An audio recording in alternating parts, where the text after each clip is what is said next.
kita menjadi orang yang hebat, orang yang baik, bertumbuh dengan baik, berkembang dengan baik ya Mas ya. Jadi dengan layanan ini kita sama-sama belajar.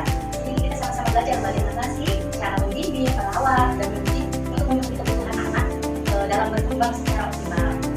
Jadi layanan pengasuhan itu meliputi tentang memberikan kasih sayang, membentuk karakter. Jadi anak usia dini itu seharusnya lebih difokuskan untuk tentang apa ya, pembentukan karakter dulu.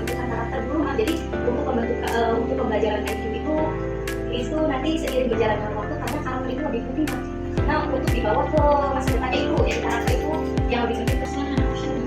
Jadi anak usia dini ini disebut kalau bahasa Inggrisnya golden age, yaitu masa emas. Jadi anak itu, otaknya anak itu berkembang sangat pesat, sangat cepat.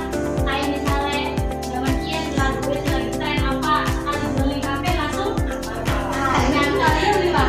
Ya kan bener. Jadi perkembangannya anak masa-masa kalau itu sangat cepat sekali. Apapun itu, jadi ya di lingkungan itu ya mempengaruhi.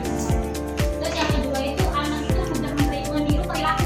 Jadi lamun batuin nakal ya main nakal, batuin baik ya main baik. Jadi waktu itu harus ngawasi anak-anak itu kemudian di kepalaannya atau di lingkungannya yang terus yang ketiga itu anak mulai belajar berbicara dan bersosialisasi. Sing mau diri itu kan misalkan berjualan kabar gue. Terus yang ketiga terus dibebaskan di lingkungannya. Jadi apa dibebaskan itu ya secara anak supaya bisa bersosialisasi atau bercerita kepada temannya, itu gak apa-apa, jangan dilarang. Untuk itu pengasuhan yang sangat baik. Yang penting kitanya dipantau, jangan ada sapa ya. Terus selanjutnya itu bentuk pengasuhan yang baik. Yang pertama itu ada pengasuhan dengan kasih sayang.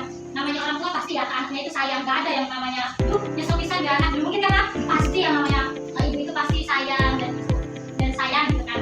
Terus yang kedua itu ada pengasuhan positif tanpa kekerasan. Jadi ketika anaknya itu nakal itu gak apa-apa pakai kekerasan, cuma jangan dipukul gitu, gak boleh ya Mas. Jangan omongan aja gak boleh kayak gitu, tapi jangan bilang gak bolehnya aja, bilang gak bolehnya